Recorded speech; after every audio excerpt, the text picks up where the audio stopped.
Muy buenas noches, bienvenidos a otro programa de Plataforma.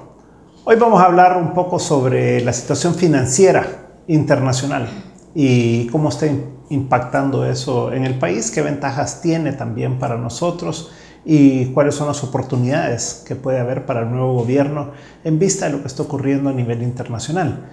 Por un lado, todos estamos claros que el precio del petróleo ha venido subiendo y consecutivamente, semana tras semana tras semana.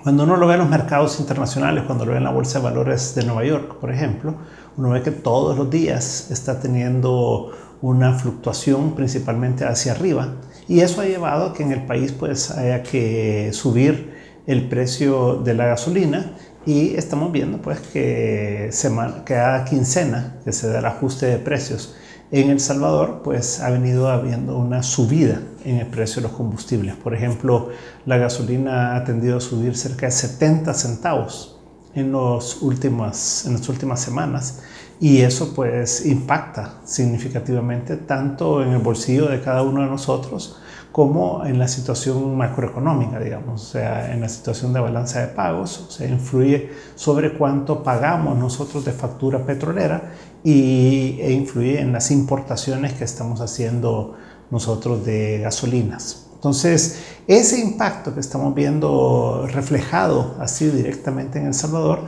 también lo estamos viendo en los mercados internacionales en las tasas de interés. Si ustedes observaron en estos días, la Reserva Federal de Estados Unidos dijo que probablemente no va a hacer incrementos en las tasas de interés en lo que resta del año. El año pasado hubo 3 incrementos de 1/4 de punto cada vez de la tasa de interés de referencia de los fondos federales, que es lo que maneja la Reserva Federal, que es el Banco Central de Estados Unidos. Y lo que se esperaba para este año es que la tasa de interés también tendiera a subir en el transcurso del año. Ahora, la discusión que hay a nivel internacional hoy en día es si va a haber una desaceleración de la economía de Estados Unidos o si va a llegar esto a ser una recesión en los próximos años. Hay quienes dicen que puede ser en el 2020, quienes dicen que puede ser en el 2021, otros que predicen que puede ser aún en este año. Pero a pesar de la incertidumbre de cuándo puede haber una corrección en el mercado, lo importante es qué tan fuerte puede ser esa corrección. Puede ser simplemente algo como lo que llaman los economistas un aterrizaje sencillo, un aterrizaje sin mayor preocupación, o puede ser esto un aterrizaje forzoso. Cuando son aterrizajes forzosos quiere decir que la economía puede reducir su tamaño, que es lo que se llama una recesión.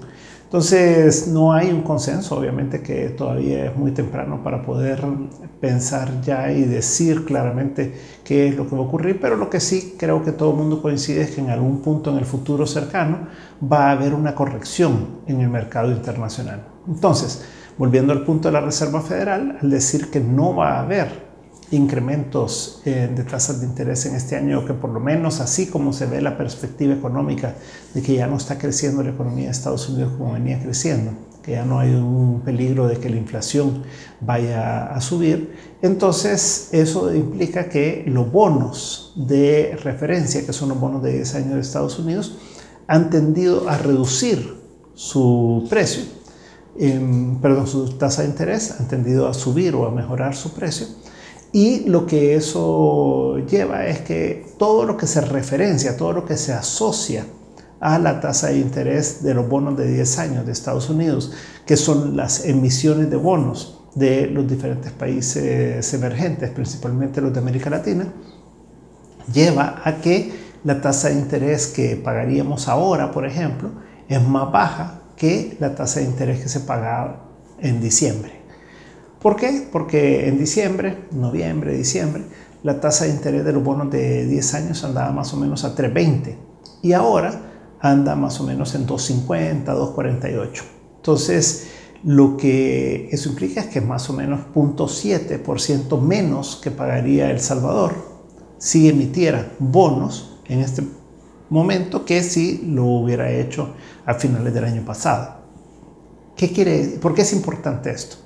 Es importante porque el gobierno tiene pendiente de emitir más de $1.000 millones. La autorización fue para 1.300 millones de dólares. Pero hay una negociación que se ha estado haciendo con el Banco Interamericano de Desarrollo, BID, y en el cual el BID podría estar proporcionando entre 150 y 200 millones de dólares de esos que estamos hablando, de esos 1.300 millones. O sea que por lo menos estaría emitiendo el gobierno de El Salvador alrededor de 1.100 a 1.150 millones de dólares en bonos que ya fueron aprobados por la Asamblea Legislativa el año pasado para poder financiar, por un lado, los 800 millones de dólares que se vencen en diciembre de este año, y la diferencia sería para poder cubrir el déficit fiscal, o sea, el exceso de gasto por encima de los ingresos que tiene el gobierno de El Salvador durante el 2019, que es la proyección, que estaríamos hablando de 500 millones de dólares de déficit, que estaría siendo más allá de los 800 millones que hay que pagar, que simplemente es un cambio de deuda por otra. Lo otro que es importante es que en julio los inversionistas dueños del bono de 2034, o sea que se vence en 2034, pueden requerir que se les pague anticipadamente ese bono en septiembre de este año 2019. Son 286.5 millones de dólares, no es una cantidad tan elevada, pero es una cantidad significativa de dinero que el gobierno tiene que tener una solución. Lo que se escucha en los mercados hoy en día es que no hay una presión, que probablemente los inversionistas se quedarían con los bonos, que no pedirían que se les pague anticipadamente, que hay confianza en el gobierno entrante, en el gobierno del presidente Nayib Bukele. Hay mucho entusiasmo allá afuera, por lo tanto no pedirían que se les pague esa cantidad de dinero. Y también hay un optimismo también sobre el futuro de El Salvador, y por lo tanto esa colocación de los bonos, que serían de más de 1.000 millones de dólares, también se podría colocar a un buen precio en los mercados internacionales. ¿Cuánto es un buen precio? Pues estamos hablando de más o menos una tasa que puede oscilar entre el 7% y el 7.5%, dependiendo del plazo. Dependiendo si es una emisión a 10 años o si es una emisión a un plazo mayor, como por ejemplo 20 o 30 años. El ideal obviamente sería el colocar bonos a un plazo de 30 años para no estar preocupándonos en un futuro cercano de tener que refinanciar o de pagar esos bonos, y por lo tanto pues ahí habría una ventaja. Entonces, hoy es más barato colocar esa deuda que lo que hubiera sido haberlo hecho a principios de año, finales del año pasado, principios de este año. Y la pregunta es, ¿qué va a pasar con la tasa de interés a nivel internacional? ¿Va a haber un incremento de esa tasa de interés? ¿Se va a mantener? ¿Va a bajar? ¿Es el mejor momento ahorita o es mejor momento después? En mi opinión, probablemente hoy es el mejor momento. Lo que debería de estar haciendo el Ministerio de Hacienda, que aparentemente por lo que he escuchado sí lo está haciendo, es ya realizando todo el proceso para estar listo y poder emitir en cualquier momento los bonos. Entonces esperaríamos que en las próximas semanas pueda ya irse conociendo que ese bono está por emitirse, y ojalá que antes de la toma de posesión del presidente Bukele ese dinero ya esté en caja y ya esté resuelto el tema, para que el próximo gobierno pues pueda tener resuelto el problema de los 800 millones de dólares de fin de año y que tenga suficiente dinero en caja para cubrir el déficit fiscal de este año. Todavía quedaría pendiente lo de el pago del bono del 2034, que es algo que se esperaría que no suceda, pero que hay que tener una alternativa por cualquier cosa. Y el otro elemento que está pendiente es las letras del Tesoro. Hasta donde hemos conocido, al 28 de febrero, que es la última cifra a la que hemos tenido acceso, las letras, los títulos, valores que emite el gobierno de corto plazo, recuerden que las letras del Tesoro son a menos de un año plazo, o sea, máximo 360 días, y estas se van venciendo mes con mes.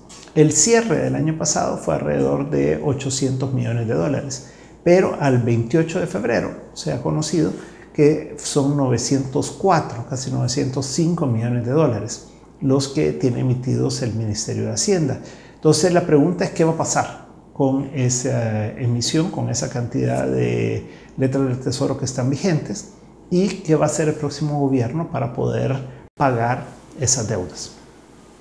Por un lado, la pregunta es, ¿la Asamblea Legislativa va a apoyar que se haga una emisión de un bono de largo plazo para pasar esa deuda que es inferior a un año, a 10, 20 o 30 años, y que de esa manera pues, pueda darle un espacio al gobierno para poder financiarse de una forma pues, más solvente que estar teniendo que pagar y refinanciar todos los meses el vencimiento de las letras del Tesoro que se va dando en el plazo de cada mes?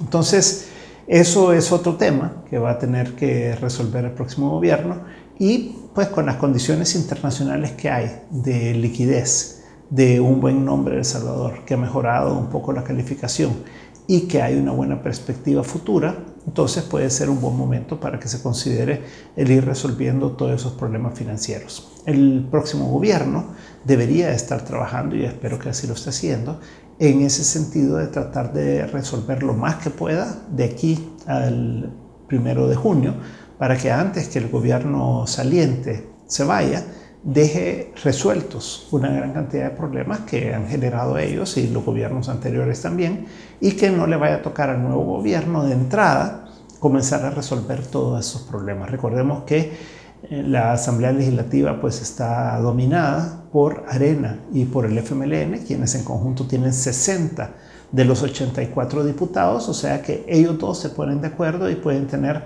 mayoría simple y mayoría calificada en la Asamblea Legislativa. Entonces, lo bueno sería que hubiera un acuerdo político antes del 1 de junio para que esa situación, tanto de la deuda de largo plazo, que ya pues fue aprobada por la Asamblea Legislativa, pero que lo tienen que ejecutar el Ministerio de Hacienda y el Ministro de Hacienda actual, como también el tema de los 286.5 millones del bono del 2034 y lo de las letras del Tesoro. Todo eso debería ser algo que vaya resolviendo el gobierno entrante con el gobierno saliente y con Arena, para poder obtener suficiente apoyo y que esto pueda quedar resuelto. Antes se llamaba ese tipo de proyectos un proyecto de mesa limpia, y es que el gobierno que ya sale, que deja la mesa bastante complicada, que pueda limpiar todo eso y que de esa manera pues el país pueda visualizar y enfrentar los retos que vienen a partir del 1 de junio con una caja más solvente y con menos presiones financieras que las que estaría dejando de otra manera el gobierno saliente. Entonces, esos son elementos que a nivel internacional pues nos favorecen en el sentido que la tasa de interés ha bajado.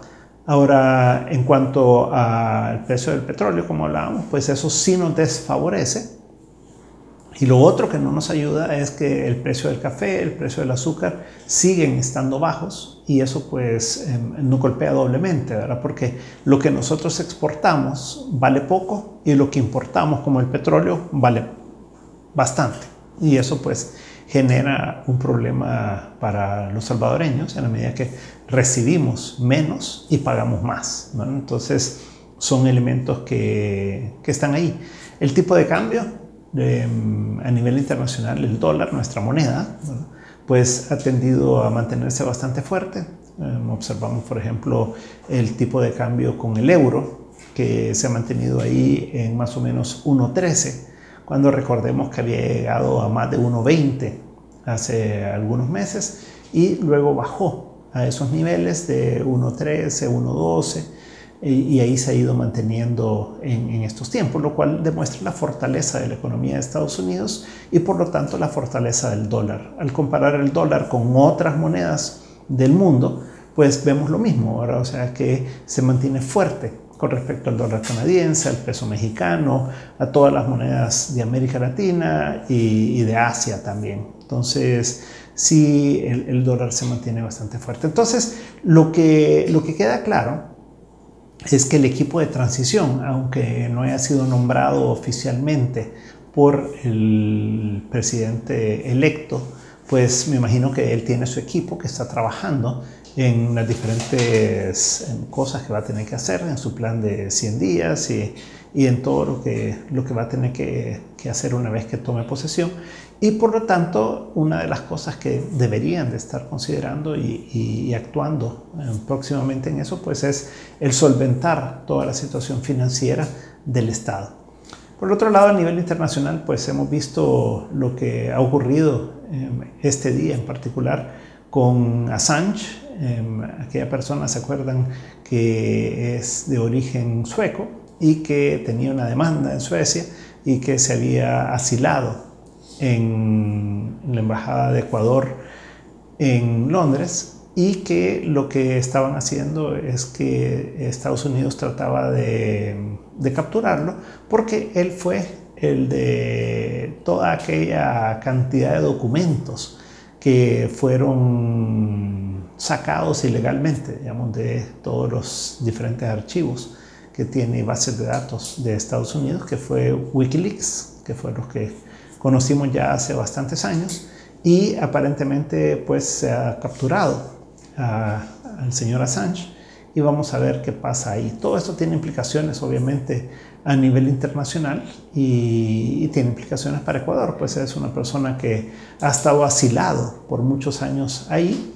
Y hablando de asilados, pues tenemos a nuestro asilado, ¿verdad?, en Nicaragua, en Managua, el expresidente Mauricio Funes. Ojalá que el gobierno de Nicaragua pues hiciera algo similar, ¿verdad?, que es quitarle el asilo y que él viniera a responder por todo lo que hizo en El Salvador. Y pues todo es una presunción hasta el momento, hay acusaciones y de todo, pero que venga a responder ante la justicia. Si él prueba que él no ha cometido todos los delitos que se le están indicando, pues está bien, ¿verdad? Pero si ha cometido los delitos, pues tiene que purgar la pena que le sea concedida.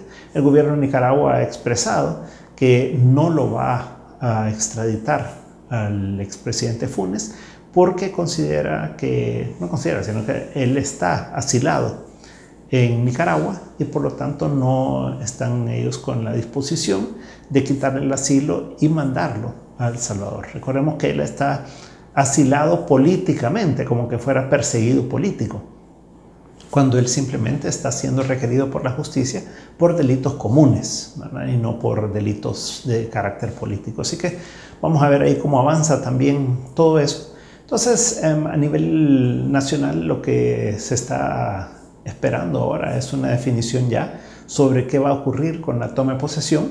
Si la toma de posesión va a ser primero en la Plaza Barrios. El presidente electo ha solicitado que sea en la Plaza Barrios, que sea a las 3 de la tarde el sábado 1 de junio.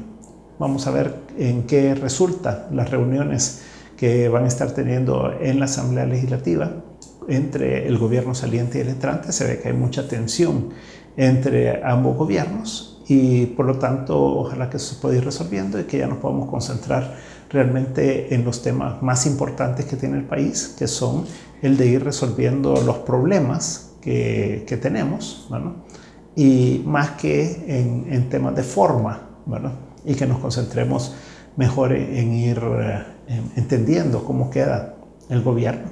Hay muchas denuncias de contrataciones, hay muchas denuncias de una cantidad de cosas que han venido haciendo y todo eso pues tendrá que evaluarlo el próximo gobierno, pero sobre todo va a requerir de la información necesaria para poder tomar posesión el 1 de junio con la mayor cantidad de elementos que pueda conocer anticipadamente.